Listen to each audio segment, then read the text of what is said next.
ప్రార్థన విషయంలో మీతో ఒక విషయాన్ని పంచుకోవాలని నేను ఆశపడుతున్నాను.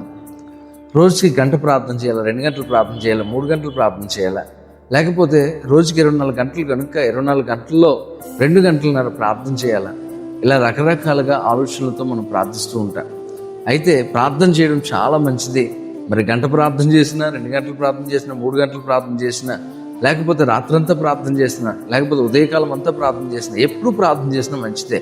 ప్రార్థన చేయాలనే దైవజనులు రోజుకి గంట ప్రార్థన చేయండి, లేకపోతే 2 గంటలన్నర ప్రార్థన చేయండి, లేకపోతే 3 గంటలు ప్రార్థించండి, లేకపోతే దానియేలు ప్రార్థించినట్లుగా ముమ్మారు ప్రార్థన చేయండి అని ఈ విధంగా మనకి సేవకులు బోధిస్తూ ఉంటారు. మనం ఎప్పుడు ప్రార్థన చేసామన్నది కాదు, కానీ మనం ప్రార్థన చేస్తున్నప్పుడు కొన్ని జాగ్రత్తలు తీసుకోవాలి. ఒకటి, విసుగుదల లేకుండా ప్రార్థించాలి, ఎడతెగక ప్రార్థించాలి, శోధనలో ప్రవేశించకుండానట్లుగా మనం మెలకువ కలిగి ప్రార్థన చేయాలి.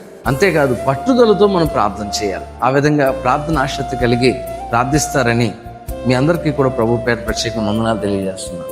మీకు ఈ వీడియోస్ ప్రయోజకరంగా ఆశీర్వాదకరంగా అనిపించినట్లయితే తప్పకుండా సబ్స్క్రైబ్ చేయండి. అంతేకాదు బెల్ ఐకాన్ని క్లిక్ చేయండి, అనేకులకు షేర్ చేయండి.